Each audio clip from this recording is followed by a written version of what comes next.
情就係同你哋直播咯。OK 麼？OK 麼？畢業第一件事就係同你哋直播啊嘛，同你哋講嘢啊嘛。希望各位咁多犀利嘅人士可以俾我提供少少建議咯。因為我一直都好崇拜你哋噶。第一，你哋人好；第二，你哋可以俾我好多建議；第三就係反正同你哋傾偈，我會覺得比較放鬆吧，比較開心吧。而且你哋有時確實幾搞笑噶。因為我覺得可以停留喺我直播間睇人，應該都係覺得我好搞笑、好傻吧。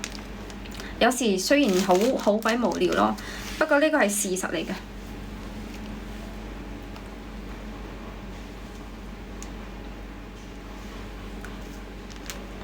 多謝你哋嘅點讚。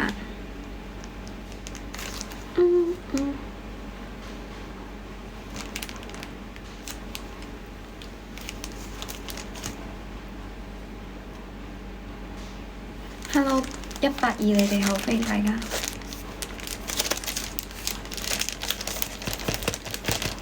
而且依家就算我直播幾耐嘅話，都冇咩人睇我咯，都唔似之前咁樣。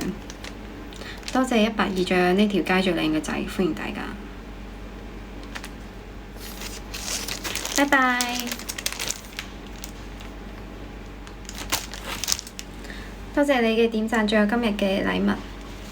仲有多謝嗰隻 RU 送嘅禮物畀我，因為我手機確實而家都有少少卡住，而且我嘅空調每日都喺度開，依家唔知點解我都仲覺得好鬼熱。但係你哋知道我開咗幾多度嗎？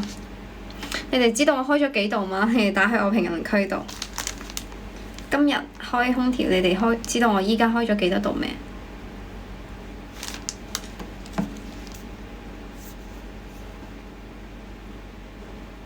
唔係，依家係20。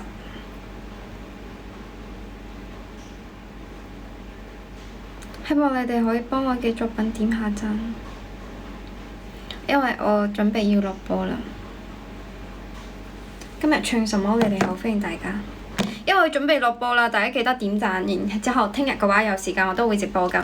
Hello KM，你哋好，關注。唔小心按錯咗 ，sorry。有時唔小心按錯你哋。拜拜，希望你哋日日開心，我聽日都喺度嘅。你哋所有人未有關注我嘅，全部關注下我，全條街最靚嘅仔，立即關注我啦，或者去點讚我嘅視頻作品，拜託啦。拜拜，咁你哋都晚安啦。拜拜，拜拜，全部人關注一下我啊！多謝你哋啊，快啲關注我，因為我真係要落播啦，唔好意思啊。拜拜。同我講嘢晚安啦，你哋。拜。